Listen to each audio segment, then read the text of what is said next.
I learned this thing from one of my greatest mentor, and he says that systems are going to work and people are going to fail. So people fail and systems work. This is what he used to say. All right, ladies and gentlemen, boys and girls, welcome back to hashtag Learn with Nick. And this episode, we're going to be diving in deep and decoding down the edtech industry or the education industry or the knowledge industry that most of the people have been asking me a lot of questions about.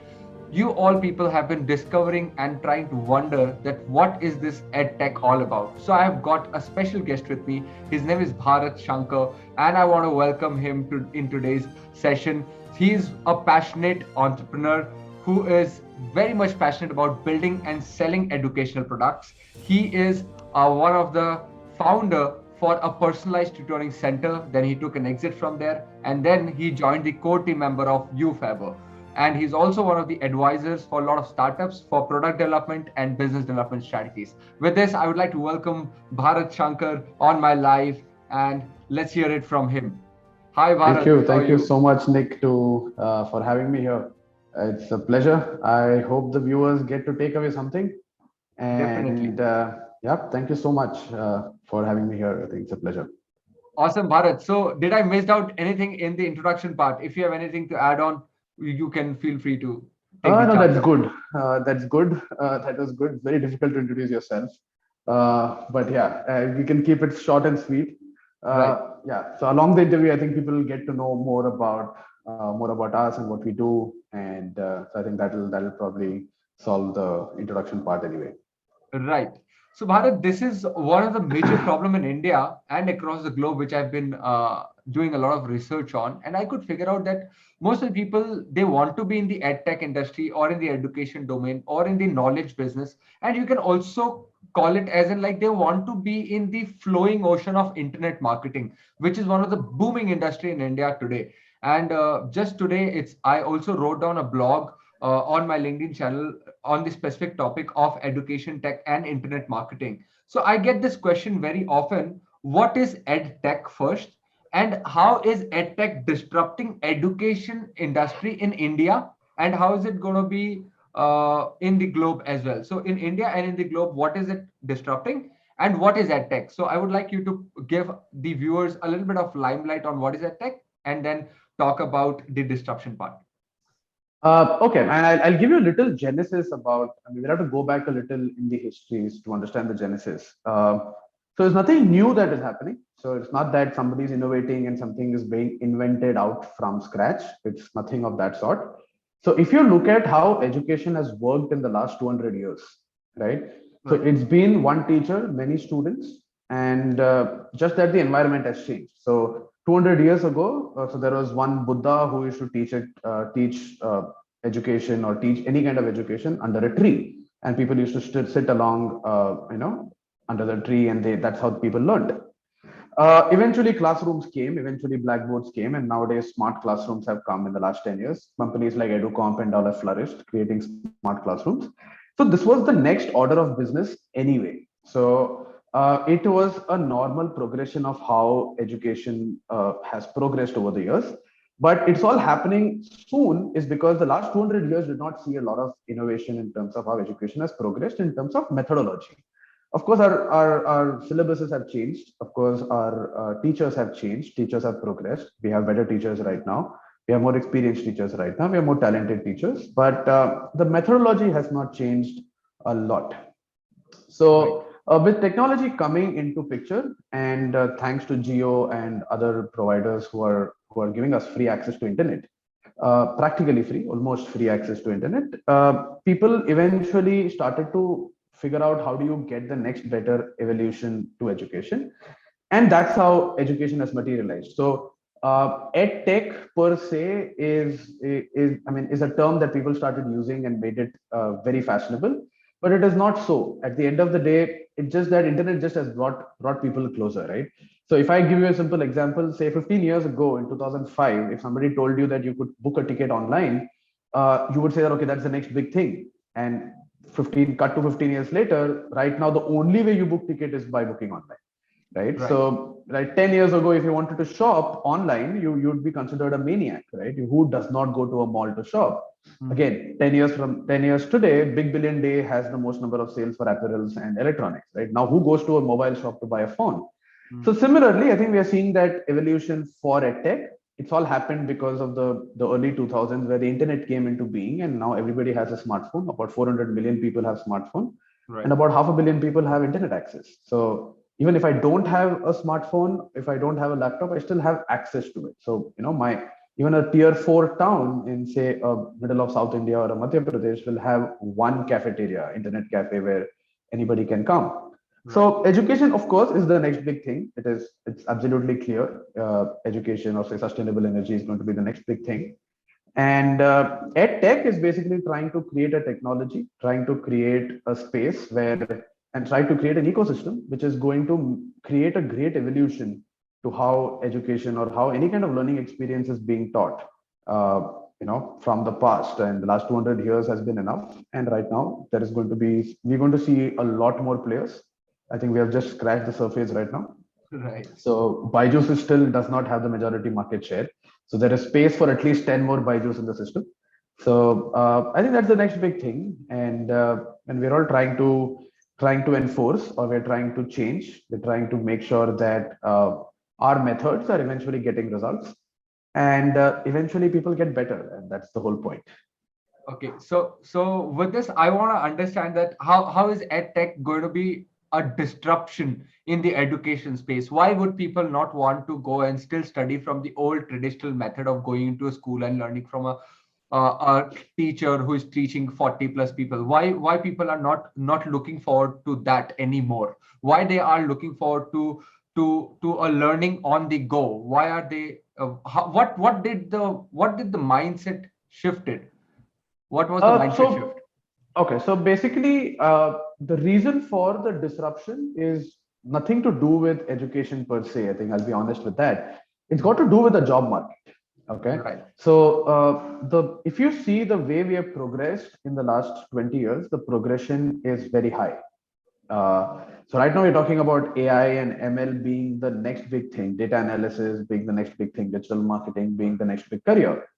So people, I think, largely, especially in the metros, have understood that a normal education system, the usual education system of schools and colleges, is not enough to get you a job.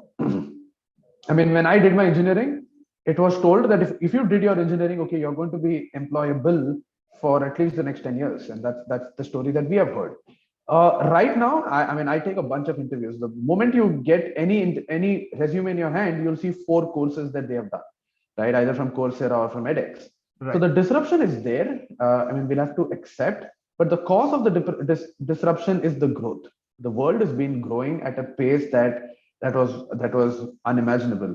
People did not predict that it is going to grow at this stage, and people have largely understood that normal education system is not going to get you a job eventually. You will have to learn specific skills. You're going to be rewarded for skills. And unfortunately, the usual education system of schools and colleges are very knowledge-based education system, right? So your practical understanding about anything is bleak and is as small as a rodent, and you're meant to learn on the fly. So, Right. the gap between education and employment is widening, and which is what gives us the opportunity of edtech companies like us to play a role there. So, because the gap is it's getting bigger and bigger by the day, because the companies and the industry is progressing at an unimaginable scale, but the education is not able to catch up. So, I'll give you an example. So, in the US, or say, in the US, if any company has an R&D problem, so research and development, they have to find out a new method to say how do you consume, say for example, how do you consume sugar without being diabetic, right? Even if you're diabetic, how do you consume sugar? Okay. The habit of a person in the US, a company in US goes back to a college, goes to say a Stanford or an MIT, and asks them, can you give me a solution? Is there a research paper on this particular problem? We don't do that in India, right? So Right. if there is a problem, you eventually find a person who is passionate about that. So I think the Indian education system has not been able to catch up, and which is what has left that void. So for the disruption to happen, and hence companies like us and many others have are trying to find their own suitable point of how do you bridge it. So not one company is going to bridge everything. So you'll need a lot of players. You need that ecosystem built. That is why Right. the disruption. I think largely parents have understood that. I think largely parents have figured that out. But it is still Right. very small. It is still keep going to grow. Homeschooling is going to be the next big thing, and Exactly. people are far more connected right now. So you don't have to go to a school to get any kind of social interaction done. Right. You are anyway connected. Societies have come closer. So yeah, so this disruption is already there. So it's not Right. that it's happening right now. It's been happening, I think, for the last 5 6 years or so. Right. COVID has just accelerated it, right? So COVID has just Exactly. helped us, accelerated us. Exactly. I wanted to ask you, my second question was, did COVID impacted the education system in India, and it made us realize that we really need to work on our core system and improvise it in such a way that it helps a student to become successful in life, not only make him a job ready person. That is what Indian education system has been doing for a long period of time, according to my observation so far. Sure. COVID has basically accelerated.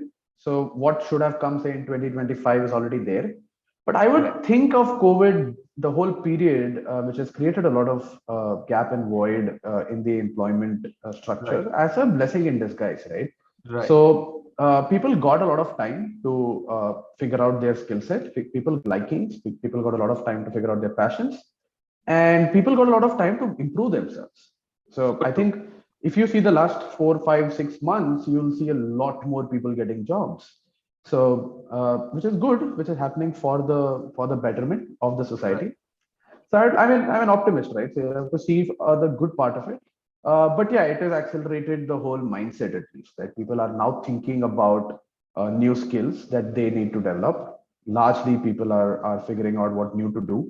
People have figured out how do you create a side income and all Right. of that, which is good. I think which is good for the economy, which is good for, I mean, the social being, right? Good for the human being as a So species true. to grow.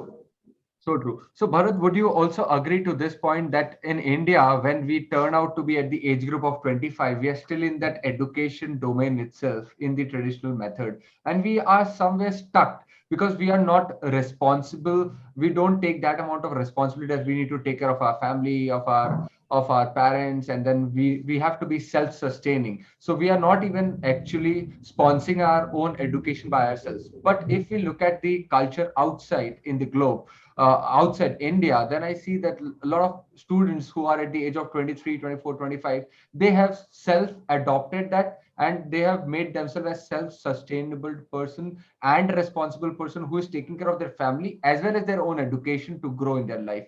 That is a difference culture that I see there in the Western world and in Indian world, which is the difference. Would you agree to that? Sure. I mean, of course, but that's got probably nothing to do with human beings in general. Hmm. I think it's got to do with a lot of interaction with culture, right? Right. So all the Western countries are about 150, 200 years post-independence, right? We are just Right. 67 or say 70, I guess, right? Right. So it's going to take time. It is absolutely going to take a lot of time for us to be at that stage. I mean, just because, I mean, we are a country where 1% of the people pay taxes, right? So Right. it is going to take time. It is going to take time where people become self-reliant, self-sufficient, and largely it is also going to be a culture change. So it is going to be super important for us to go through this grind for the next, say, 20, 30, 40 years, and get people to, and people, I think, automatically figure it out. People are going to Right. figure out. I think migration is already happening, right? Your top four metros has more population than probably 30% of all the square feet in the country right now. So So true. migration is already happening. So if once technology becomes more and more accessible, this will first stop. And once this stops, people in the tier two, tier three villages, towns will also start empowering themselves. And Yeah. yeah, I think I think it's a great place to be right now in India, at least for the Wow. next decade or two. Yeah, for sure, Superb. because this Superb. is where any kind of growth is going to happen, any Yeah. kind of And that to disruption. massive, massive growth. Massive, yeah, massive. Opportunity is huge. Uh, So with this, I would like to shoot down the second question to you, which is related to the future of education industry in India, specifically in India. Why? Because we are catering to the Indian audience through this particular interview that I'm conducting with you right now. And by 2030, where do you see Indian education system flourishing, or what do you think, or what is your prediction based on the future of education in India in 2030 by 2030? I'll be a little biased, of course. I mean, I'm no policy maker. I'm not part of the government in any way, form, or No worries, shape. but just So generic, yeah, generic. I'll be a little biased. My prediction. I think the early schools uh, below fifth standard will probably cease to exist by 2030 for Mhm. sure. And we will have more micro schools where you go to this school only for say a sixth or seventh standard. You go to this school for ninth or tenth standard, and you go to this school for your core skill sets after 15. So I think it's going to be more to do with skills because largely, in my opinion, by 2030, you'll not have too many jobs. You'll not have too many general jobs. You'll have very, very specific jobs. So I would suggest that, in my opinion, my prediction, you will have to, the jack of all, master of none trait has to go. And you have to be really good at one single thing. Right. And you have to be super good at it. So you So can have schools are not going to multiple help that. skills. You can Yeah. have multiple skills, but you can't have multiple things to do at the same time, right? Yeah, I mean, you'll not flourish if you have, say, worked in five industries, 10 companies, 3 years here, 3 years there, 18 months here, 18 months there. That's not going to get you anywhere. You will have to be very good at one skill, and Mm. you have to be an expert there. And I think there's something that I usually tell to a lot of college kids as well, that if you have to be in the top 1% of anything, the only thing that is going to help you is self-learning. Right? So Nobody true. can teach you to be in the top 1% of anything, right? So colleges are not going to help you do that. Schools are not going to help you do that. They'll probably give you a platform, but eventually, I think by 2030, an important thing where education will take us to is self-learning. So people will automatically learn how to get themselves better. Right. That's an important habit to create. So true, so true, so true. This is powerful, Bharat. Thank you so much for putting a limelight on the future of education, because most of the people have been thinking right now, and I get a lot of questions from my viewers, from followers whom I have on Instagram, on Twitter, on my Facebook pages, and they keep on telling me that, Nick, what is the growth of education? And unfortunately or fortunately, even I moved down from an event management industry to a digital geek, and now trying to become a full-time educationist, where I'm trying to help people to learn and to upgrade their skill sets in terms of traffic and all of that stuff, or building their own courses and building their own content, and then trying to put anything that they have in their knowledge into an ecosystem model to present down to the world. And that's all about skill set. Again, my course is hardcorely about skill set and practicality of doing things and building systems, because I learned this thing from one of my greatest mentor, and he says that systems are going to work and people are going to fail. So people fail and systems work. This is what he used to say. Hardcore used to quote this, and his name is Yeah. Vic Strides, and he's one of the greatest of all time. He has done a lot of affiliate marketing and traffic engine building and all of that stuff in the backend and internet. Um, and yeah, so now I want to move on to the main thing, which is all about why you are here. And so how does your organization, and the organization that you represent is called as U-Fabber, if I'm not wrong, right? So how does U-Fabber help the student whom you guys are able to touch? So what are the touch points that U-Fabber is touching into a student's life, and how does it help a student to grow in their life? This is my Okay. specific question. Yeah. All right. So U-Fabber has, again, we are very passionate about, or we were very concerned about a singular problem in the education space, right? So basically, there are two problems that we see, which is going to be largely uh, is affecting the whole world in terms of student development. Right. The first problem is democratization of education, right? So how does a person in the tier 3, tier 4 town get access to a professor, say in IIT Bombay, Hmm. right? So the best way to do that is through the web. Hmm. So for a tier 3, tier 4 town person, a kid there, does not have access to high quality education. Yeah. It's either inaccessible or it's very expensive. So either of that is a problem. And second is that the one to many system just fails. I think Finland is an example for that. Any kind of Scandinavian country are far ahead in that spectrum. That one to many just fails. So one to many is basically a system that has scientifically proven to be a failing system, Mhm. and it has to be hyper personalized. It has to keep getting hyper personalized, and we thought we should be doing that. The only problem is, how do you do that at scale, right? So if you want to do a million students, if you want to do 100,000 students, that is a challenge that we keep constantly thinking about. So the best way to do that, what U-Fabber does, is basically any courses that we create, we try to be in a certain niche that we think we can create an impact in. So it could be, say, a UPSC exam. It could be basically, say, a communication skill, which is the biggest problem right now in the country, which people don't Right. talk about. So we are trying to make the right noise there. So, say an IELTS exam, or say, a real school program for kids. The whole idea that we want to pick up courses that we think can create an impact. And the philosophy, the ground philosophy, and the value is that we are going to still do it one on one. So one-on-one is the way to go. It is a highly efficient system. It is scientifically proven to be highly efficient. It is disrupting. People finish a course at a lesser time, so they save a lot of time. And if you do it at scale, you can also manage the cost. So our job is basically, if you have to do it one-on-one at scale, you need a pool of great teachers, right? Right. So you need to have great teachers around, and that is what we do a lot, and I think we do the best in the industry right now. Is that we have a pool of about 5,000 teachers with us who are teaching various of our products, and in my opinion, I think we are a notch better than every other edtech company's trainers, right? So our core USP is hyper personalization, and if you see the kind of quality of training that we do, I think we are one or two notches better than any other people at this scale. There are people at a better scale. There are people doing better than us in terms of scale, but in terms of quality, I think we have kind of nailed it, because the kind of reviews that we have about 97% completion rate, and we have about 95% people being satisfied, and we have over 80% people renewing their products. So Right. that gives us a lot of validation. That gives us a lot of confidence that we're doing something good. And if we can scale this for the next, say, a decade or so, for the next 5, 10 years, I think we'll probably cover at least, say, 3 or 4% of the population. Right. And our goal, if you ask me what is the goal of U-Fabber for the next 10 years, is that we want to have a course uh, which creates transformation for an age group of 5 to, say, an age group of 60.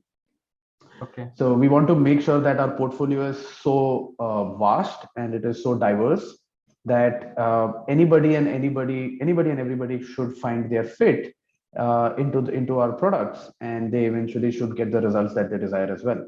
So I mean, we believe, it's our opinion, that education is a very result oriented industry, right? Very true. You will have to get results for people. No matter how intangible it is, you have to still get the results for people, right? So somebody comes to us and say that, okay, I have to improve communication skills because I have to get a job. Right. So we worry about that result orientation very too much. So we really want him to get to his goals, because if you get to his goals, then the validation of a product is there. So So true. that's something that we do very well. We do that extremely well. Other than the market, we get results for people, and yeah, that is where we are right now, and that's where we are. Awesome. Awesome. So, Bharat, something that is hitting my mind up right now when I'm listening to you about when you say that one to one is going to be more impacting than one to many. So, in one to one, don't you think that you can scale to a limited extent? And I have, in my entire career so far, I have experienced some of the greatest trainers of the world, and I myself have been a part of one of the coaching program by Blair Singer, where I did a one-to-many training program, and the completion ratio of his courses were more than the industry standards in the recorded format. And I think he really put down a great mark. So, how do you justify this point? And also, the another aspect would be if you want to grow in the education space. So, one-to-many is, say, like most of the people say that it's scalable because you can automate that stuff by using automated webinars and all of that stuff.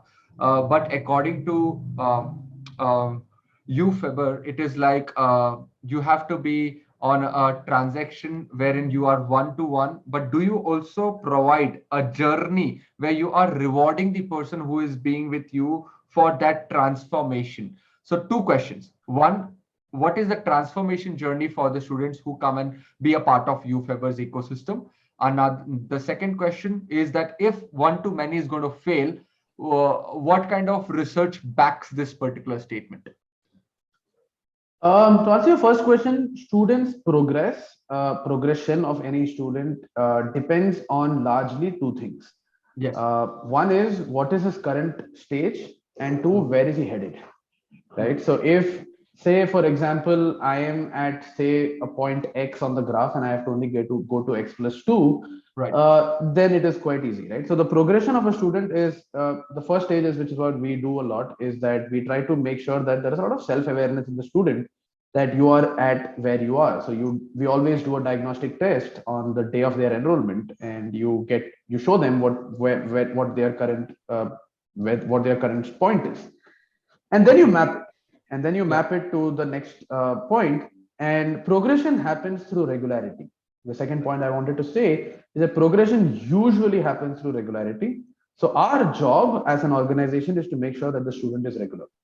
So if you go to school every day and if you sit for all your lectures, you will get better, right? Yes. So, but it is the job of the teacher to make sure that the classes are so good that you come out of your choice and you don't come up because I'm asking you to come. So, regularity creates a lot of impact in that student. So, ideally, see, if you'll have to see that at the end of the day, we are doing very, very simple things. There's no too much complications, or there's no some new invention that we have started, and something that we have patented. So I think that's something that we believe, that in life a lot of our achievements are very simple. So it's not going to take too much effort anyway. Right. So regularity is one, and two, you map their self-awareness and you create a roadmap for them, and then you do those courses, and you'll have a lot of milestones, intermediate milestones, and that's how you progress. So that is largely simple. So It can I has say it as a gamification that you have added on to the journey of the student? not necessarily, not gamification as per se. I mean, Okay. not every time people are going to be, hooked onto you because it's either an entertainment or a game, right? People can be hooked onto you for all other reasons as well. So 100%. it can't be binary. So it is a little gray, but we're trying to make it as easy as possible for students to progress, right? So at the end of the day, you have to give a platform, and you have to have the right climate so people progress by their own. And that is something that we do. That is something that we do very well. Okay. The second, to answer your second question, why one-on-one and why not one to many? There are multiple reasons to that. So if you ask me whether it is scalable or not, it is definitely scalable. I would not want to believe that one-to-one is not scalable, because uh, if you have to do a million students, so if I ask you what is the total number of students in a particular college, none of our colleges exceed about 5,000 students plus, right? So Yeah. there is no college having more than 5,000 students. Right. So online does not mean that we are reducing geographical restrictions. It is also because we're doing it. We're not reducing geographical restrictions per se. We want to improve one-on-one also. So if I have to do a million students in the country right now, how many trainers will I require? Probably 100,000 trainers, or probably a lakh trainers is what we are going to require. Right. Now, in a country of, I mean, I don't want to believe that we will not be able to procure 100,000 trainers in the country. There are far more skilled people in the country right now. I'll give you a simple data. The urban population in the country right now have about 7% working women, which is Yeah. appalling. We should be doing better than that. So even if you increase that 7% working women to a 10%, you are going to get additional about, say, 50, 60,000 people on the workforce. Right. Then why not teach? Then why not teach? There are highly skilled people in the country. There are highly literate, skilled people in the country. But if you give them the right opportunity, the right growth, the right finances, the right kind of remuneration, I think we'll be able to procure 100,000 teachers very easily. And that this I'm talking only in India. So if you just extrapolate this globally, if you want to do, say, a billion students, I think a million, or 5, 10 million teachers are very easily possible, very easily created. So I don't see a scalability problem in one-on-one at all whatsoever. But yeah, it will take a little while. I don't say that I don't commit that will happen in 5 years. No, it won't. It will take a little time. But yeah, at the end of the day, real impact is going to come on one-on-one. So uh, we can convince ourselves that saying that one is to 5 or 1:10 is going to be a better model than the school. But why not one to one-on-one? I think one-on-one is the best. So Right. why if you have to get from 1:30 to say 1:10, we are probably bettering by say 20-30%, but still not the best. So I think one-on-one is scalable. We can do it very easily, and we should be able to do it. But the key again is how do you make sure that you get those many trainers, those many teachers, and they are good. Yeah. So that is our focus. So if once you make that happen, then getting a million students is going to be a cakewalk. So true, so true, so true. Because when you have this many students coming on board, when you have these many teachers coming on board, you also need to make sure that the teacher, his skill set is perfect, as well as the way the pattern this teacher is going to be using. It has to be very crystal clear, precise, and the shortest way to achieve the maximum result for that particular student. No, So absolutely. this, As you said, systems are more important, right? Because yeah, once you create processes and systems which are robust, then it doesn't matter what your human intervention is going to be. So you create systems and processes so robust that any good teacher can come and create a difference in the student's life and get him results. so Because true. systems work, processes work, humans can fail, and that is the kind of balance we always create. But yeah, I don't think scalability is ever an issue. I think that is doable. That is largely Awesome. doable. Awesome, awesome, awesome. Looking forward to that. Looking forward to that, and wishing you very all the best with U-Fabber and U-Fabber's team. I believe that the energy that you have, the conviction that you have while you're speaking about your brand, it's way high. It's very high. You are very high energetic on the brand. So I'm pretty sure that if you guys are working with this amount of conviction in the mission that you have, there's no one who can stop you. If you will find some difficulties, you guys will definitely come out with one or the another solution to solve that roadblock that you might get in the upcoming future, because it's like building down a culture altogether in especially in Indian market. It is building down a culture, as we see that fried chicken was not a culture earlier, 15-20 years back, right? But now KFC is like in the veins of people. They want to eat fried chicken. So he built that culture, and it took him 15 to 20 years to build that culture, and then he became one of the largest retail outlet and in fried chicken and all of that stuff. So definitely, culture is one thing that we really need to Sure, work of on. course. I mean, it is at the end of the day, the kind of thing that we want to do. We know it's not going to be easy for sure. Also, something that we know very, very, very well is that it's not going to happen in a year's time, right? So we Right. have to put time, we have to put efforts, and we're going to come through a lot of speed breakers. We're going to see a lot of problems, and we're going to fix it. So, 100%. but at the end of the day, it's a long game, right? It's a marathon. So you have to run for a long time. Exactly. So it's a work in progress, and it's always going to be that way. Yeah, yeah, yeah. And you are committed to do it for a very long time, not shifting the industries, because most of the people what they do is they just try because they want to flow with the trend, right? So they follow the trend. The trend goes up for some times, and then it has got a stagnant growth. They think that nothing is there to go forward, and then they don't grow further. So they don't have a J graph in their entire journey. Their graph is they come up, then they go down, and then they again come up. So the coming up is every time is not equivalent to the earlier graph that they have already measured to, No, or the I think point that they have already largely, reached to. uh, I think especially the new age entrepreneurs, because I meet quite a lot of them. Right. The problem is I think we'll have to put some blame to the social media as well, because Information it overload. creates, yeah, it creates an. I mean, if you're on Instagram for some time, it's going to give you so much of information, and at the end of the day, you have only one brain, right?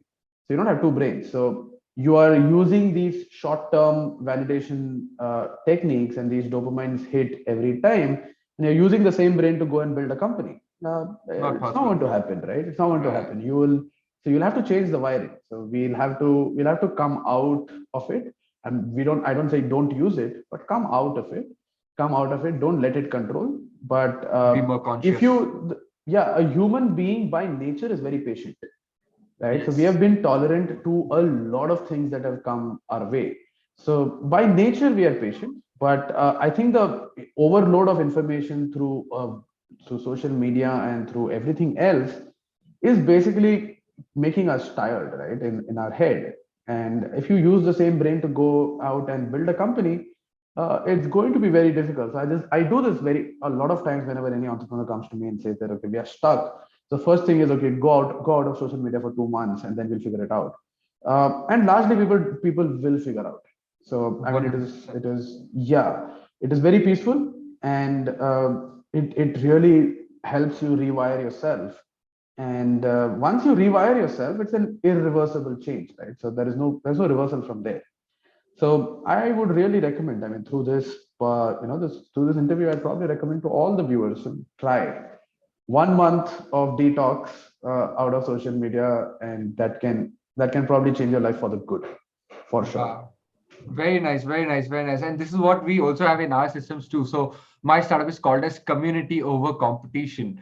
So I'm trying to build more communities in the education domain and empower a coach or a trainer to build his own community of own students in that same domain where he is. So there is no competition between all of you people, but everybody can dive in deep into the micro niche segment of it. So, like if I say in the market that, hey guys, my name is Nikhil and I'm a fitness trainer, very few people will resonate with me. But if I go ahead and I say that I'm a fitness trainer for women to reduce weight, now women's connect with me, specific audience. And then if I further dive in deep, so it's like wide, narrow, and deep. So when I say wide, it's fitness.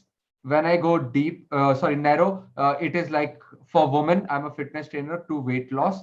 And then if I want to go deep, I can say that my name is Nikhil and I'm on a mission to help women reduce weight post pregnancy. So any woman who was pregnant, I help only that specific woman to reduce weight. So now I'm going in depth of one particular niche, which is fitness. So until unless a person understands the power of micro niching, it is going to be very difficult for that particular person to really scale up in any damn business that he is looking forward to do. Whether in that tech, in FMCG, I think in India, FMCG market is also very huge.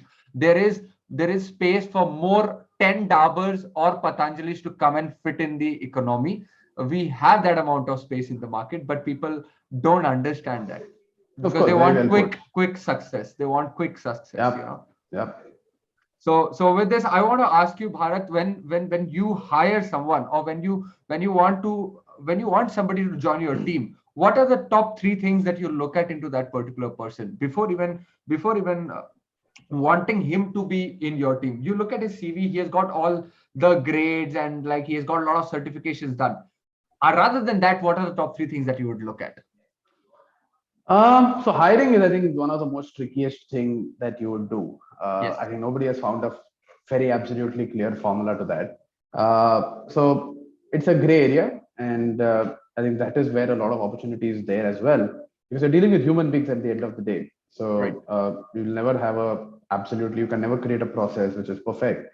So my hiring is first and foremost, it has to be a personality match.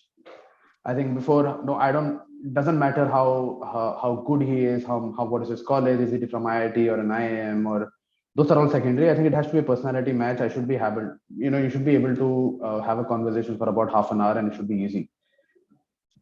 So for the first thing, right? You want to make sure that personality match is very high. And now that is a gray area thing, right? Now I don't know what do you call a personality match, but it's a feeling that you have, right? So you have to match that personality. Means he has to portray a lot of integrity as well. So the first is a personality match and integrity. That is for sure. Maybe the core That values should align Yeah, align yeah. for both of you, right? The value systems, Yeah, basically.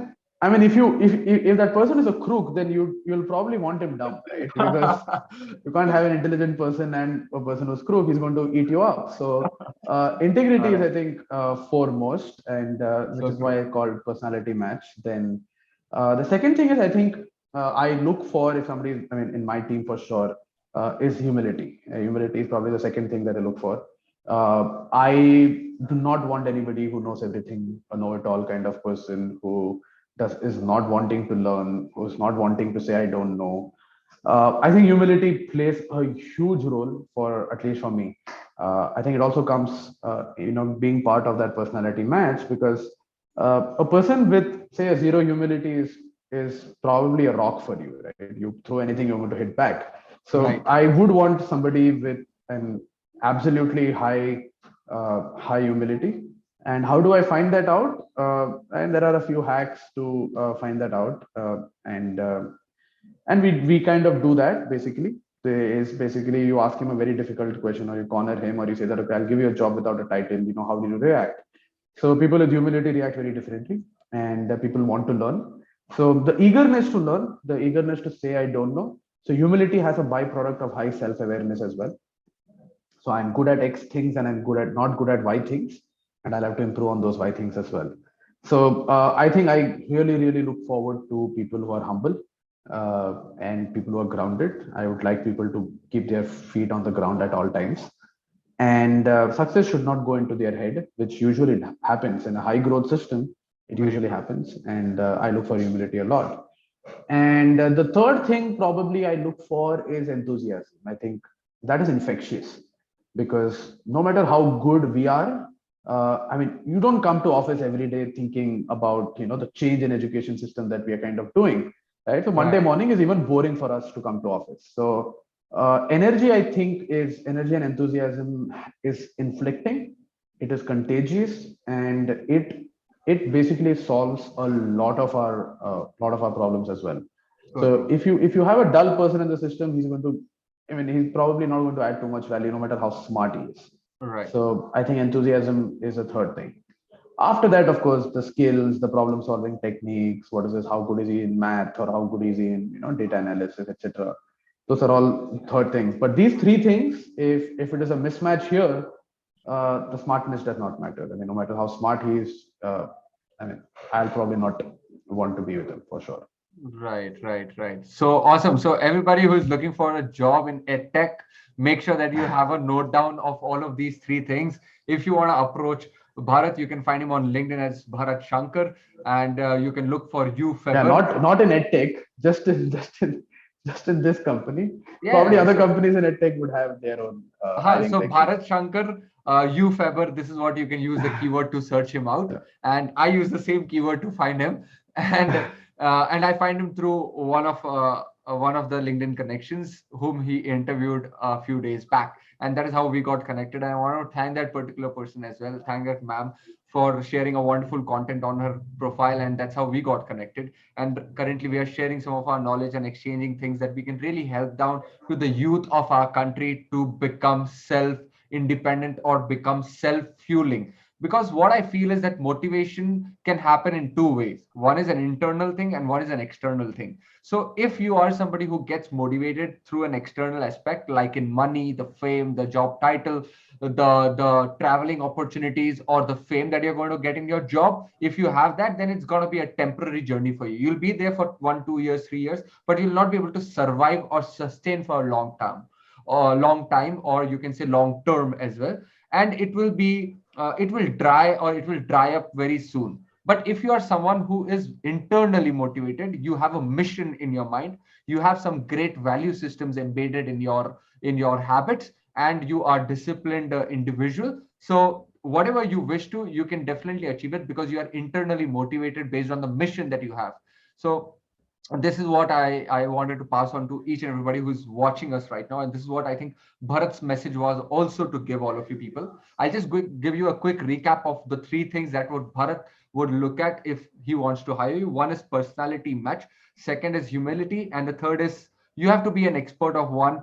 Don't be a person who is an expert of all domain. So if you do that, then Bharat would not like it. And most of the edtech companies won't like it, or any other organization would also not like it.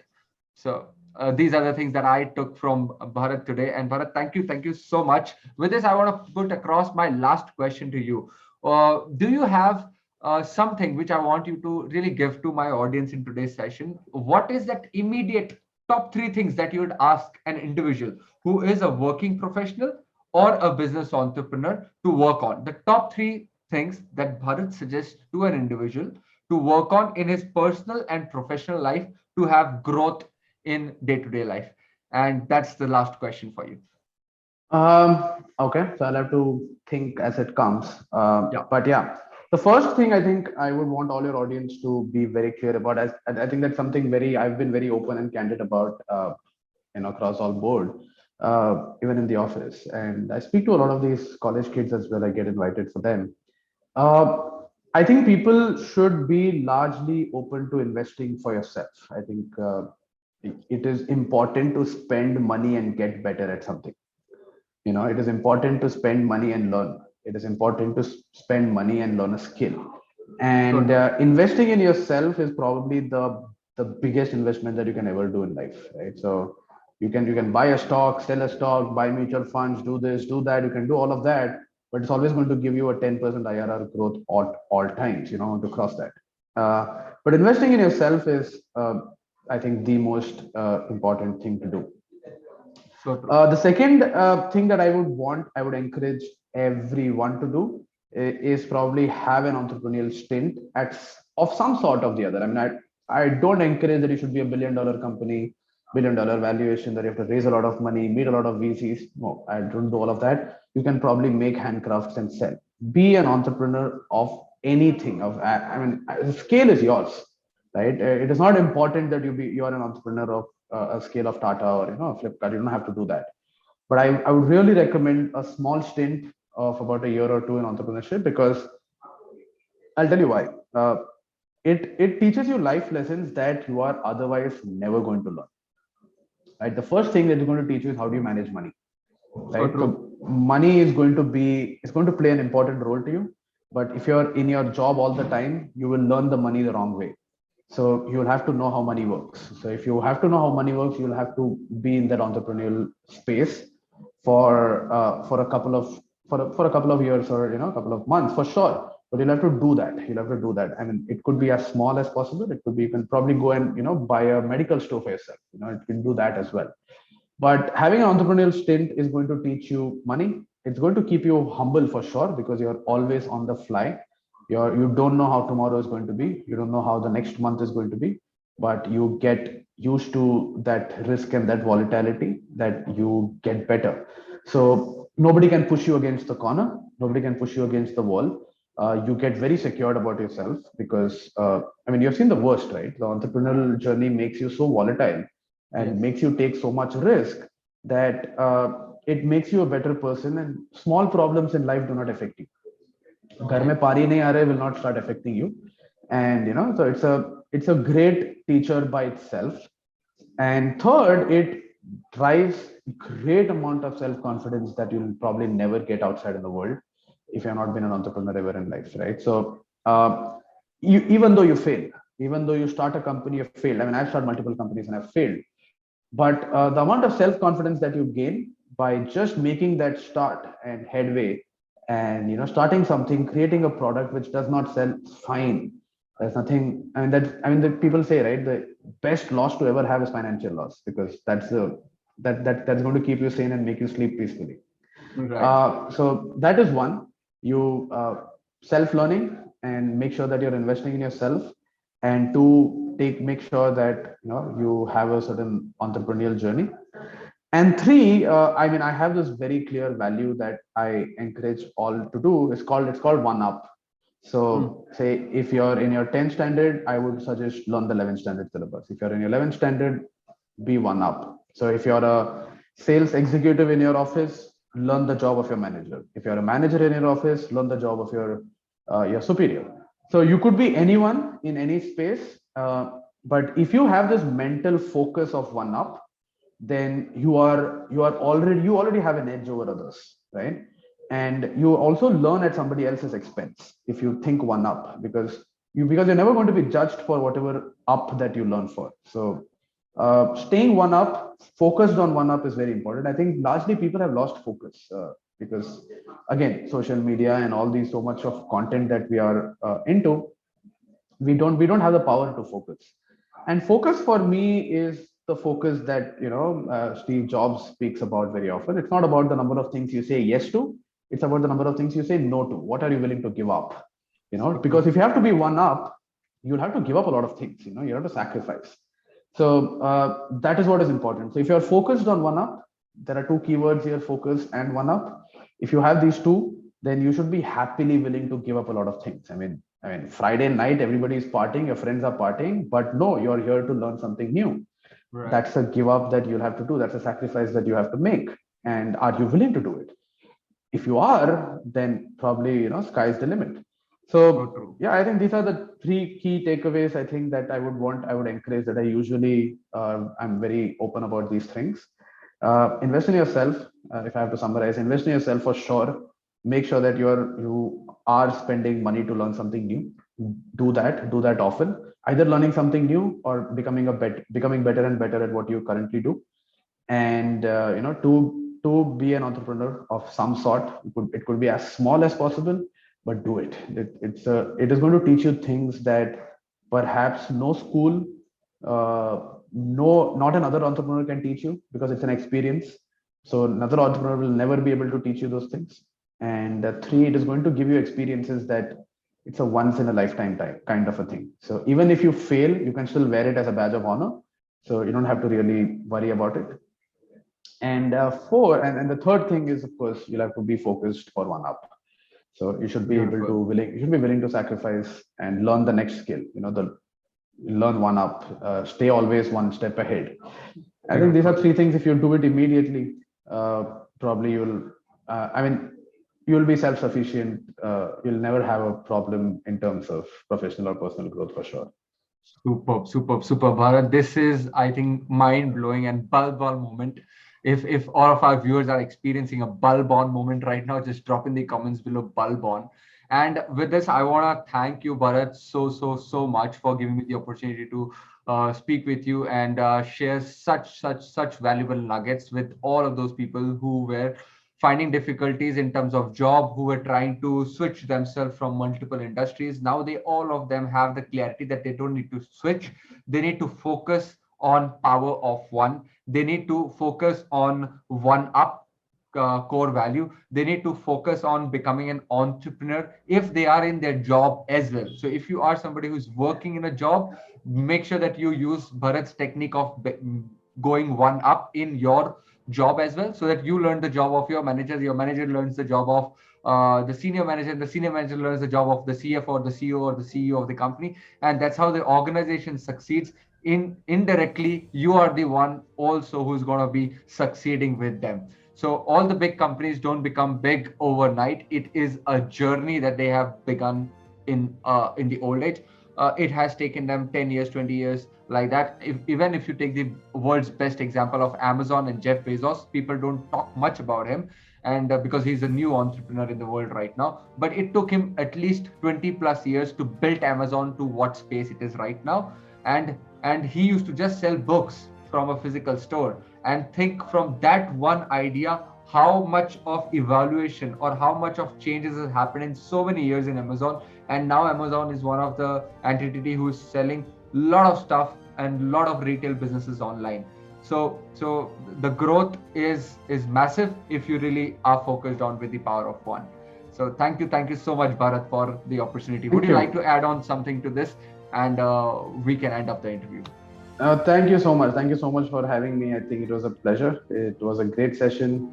Super. And I really hope that some people have some takeaways from this. And 100%. I'll be very happy even if one person, kind of gets better and shares their stories. And awesome. I think it was a great session overall. Thank you all. Thank you for indulging me. Thank you for all your audiences as well.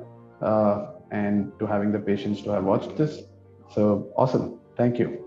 Awesome, awesome, awesome. So, all of you people who are listening to this particular interview, you know the drill. How do I conduct this, right? So, once we end the video, I want all of you people to take a snapshot of the entire learnings that you might have noted it down right now. So, I want you to put down the top three learnings that you have taken or consumed from this live, and put down a constructive comment in the comment section, which should be constructive, as in, like, if somebody comes down and if he's not watching the entire video, he just reads your comment, he gets something out of that comment as well. That is the main objective of us creating such kind of videos.